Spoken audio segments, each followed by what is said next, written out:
사도신경으로 우리의 신앙을 고백하며 7월 5일 금요일 아브라함 기도회 시작하도록 하겠습니다.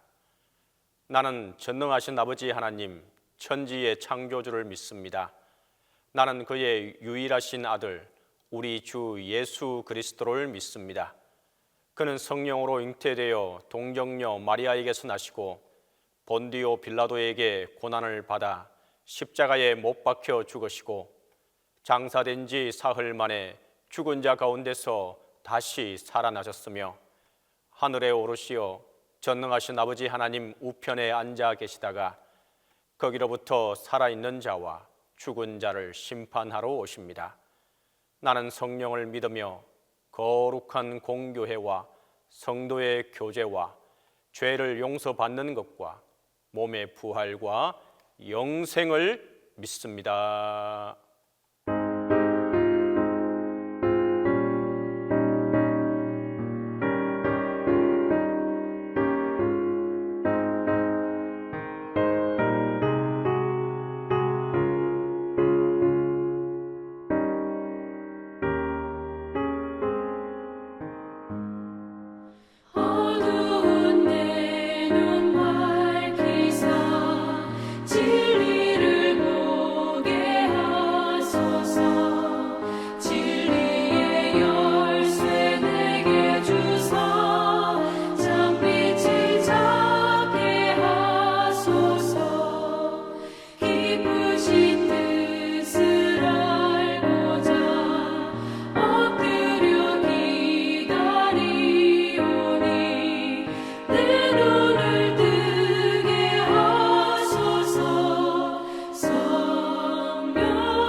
오늘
신실하신 주 신실하신 주 날마다 자비를 베푸시며 일용할 모든 것 내려주시니 신실하신 주 나의 구주 내 죄를 사하여 안위하시고 주 친히 오셔서 인도하네 오늘의 힘되고 내일의 소망 주만이 만복을 내리시네 신실하신 주 신실하신 주 날마다 자비를 베푸시며 일용할 모든 것 내려주시니 신실하신 주 나의 구주 기도에 시연해 주신 하나님의 말씀은 창세기 16장 15절에서 16절입니다. 구약성경 창세기 16장 15절에서 16절입니다. 하갈이 아브라함의 아들을 낳음에 아브라함이 하갈이 낳은 그 아들을 이름하여 이스마엘이라 하였더라. 하갈이 아브라함에게 이스마엘을 낳았을 때에 아브라함이 86세였더라. 오늘 본문은 하나님과 아브라함 사이의 언약에 대한 말씀인 15장과 17장 사이에 끼어 있는 본문으로 이스마엘의 출생을 둘러싼 이야기가 전개되고 있습니다. 15장에서 아브라함은 하나님의 언약의 말씀을 믿음으로 의롭다함을 인정받고 하나님으로부터 큰 축복 약속을 받았지만 아브라함 부부의 실제 형편은 점점 나이가 들어가고 그들의 육체적 조건은 약속을 이룰 만한 조건에서 불가능하게 멀어져 가고 있었습니다. 그래서 조급해진 아브라함과 사라는 하나님의 약속을 자신들의 지혜로 풀어보려고 합니다. 이것은 하나님의 백성이 지르기 쉬운 전형적인 잘못입니다. 하나님의 구속 섭리는 인간이 이해할 수 없는 방법으로 나타납니다. 그러나 하나님의 방법을 이해할 수 없다고 인간의 생각으로 이를 이루려고 하면 오히려 잘못된 결과를 가져올 뿐입니다. 오늘 본문은 하나님의 약속을 온전히 믿지 못하고 인간의 방법으로 자신의 생각으로 후손을 이루려고 한 아브라함의 사건을 기록하고 있습니다. 오늘 본문을 읽지는 않았지만 1절에 보면 아브라함의 아내 사레는 계속 자녀를 낳지 못하자 그녀는 나름대로의 방책을 강구합니다. 그녀는 아브라함의 아내였고 자녀가 없었습니다. 그런데 마침 자신에게 건강한 여종이 있었습니다. 그 여종을 통해 자신의 문제를 해결하고자 결심합니다. 한편으로는 너무나도 딱 맞아떨어지는 현실입니다. 마침 그녀에게 시녀 하갈이 있다는 것은 안성맞춤이었습니다. 하나님이 예비하신 일같이 보였을 것이라는 것입니다. 그러나 이러한 자의적인 해석은 불행의 씨앗이 된다는 사실을 우리가 꼭 기억할 수 있기를 바랍니다. 이러한 사실은 우리에게도 큰 교훈을 주게 됩니다. 우리 앞에 놓인 문제들을 해결해 나갈 때 합리적이라고 다 하나님의 뜻인 것은 아니라는 사실입니다. 가끔은 미련해 보이고 우둔해 보여도 참고 인내하며 하나님의 시간을 기다려야 할 때가 있는 것입니다.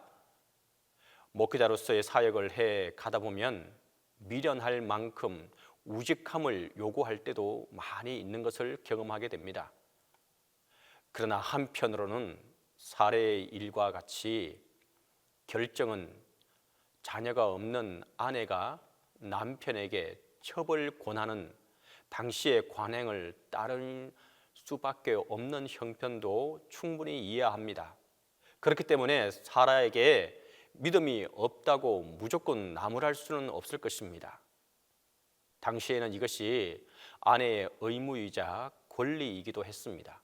그리고 첩을 통해 얻은 아들은 남편의 상속자가 될 뿐만 아니라 아내의 이름으로 입양되기도 합니다.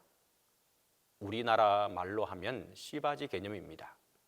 과거 우리나라도 그랬지만 아브라함 당시 사회에서는 이 같은 자녀의 문제는 여성이 가정과 사회에서 어떤 지위를 누리느냐를 결정짓는 아주 중요한 요인이었습니다. 그럼에도 불구하고 사라가 잘못된 이유는 그녀는 그 무엇보다도 하나님을 믿고 신뢰해야 할 믿음의 사람이었기 때문입니다. 본문으로 들어가서 1절을 다시 보면 아브라함의 아내 사레는 출산하지 못하였다라고 말씀을 통해 아브라함이 하나님의 약속이 성취되기를 기다리는 과정에서 겪은 갈등이 작지 않았을 것이라는 것을 암시하고 있습니다. 하나님께서 약속은 하셨지만 사라는 여성의 생리도 끊어지고 상식적으로 생각해봐도 자신이 임신할 확률은 거의 없고, 그래서 남편 아브라함에게 애굽에서 데려온 여종 하갈을 통해 아들을 얻으라고 제안했던 것입니다. 그런데 이러한 제안을 할 수밖에 없는 이유를 말씀에서는 하나님께서 자신의 출산을 막으셨기 때문이라고 주장합니다. 사라가 아브라함에게 이르되 여호와께서 내 출산을 허락하지 아니하셨으니, 이 말에는 약속을 지키시지 않는 하나님에 대한 불평과 자기의 생각을 정당화하려는 의도가 숨겨져 있는 것입니다. 계속해서 보면 아브라함이 사레의 제안대로 하갈과 동침하자 하갈은 아브라함의 아이를 잉태하게 됩니다. 이러한 결과는 마치 사라의 제안을 통해 하나님의 약속이 이루어진 것 같이 보이기도 합니다. 모든 것이 잘된 것 같이 보입니다. 그러나 이것은 문제의 시작일 뿐이었습니다. 임신한 하갈은 오랫동안 아이가 없이 몸부림치는 여주인을 경멸함으로써 가장 민감한 상처를 건드립니다. 이렇게 문제는 먼저 첩적 간의 갈등으로 시작됩니다. 이러한 갈등이 시작되자 사라는 이 모든 책임이 1차적으로 자신에게 있는데도 전에는 하나님에게 있다고 말하고 이제는 아브라함에게 그 책임을 전가합니다. 이것도 아담과 하와의 모습과 똑같습니다. 그리고 계속해서 사라는 내가 받는 모욕은 당신이 받아야 옳도다라고 말하면서 이제는 스스로 억울한 자를 자처하며 책임을 회피합니다. 하나님의 말씀을 떠나면 다 남의 탓을 하고 탓으로 보입니다. 물론 아브라함도 결코 책임을 면할 수는 없습니다. 그가 최종 결정권을 가진 자이기 때문입니다.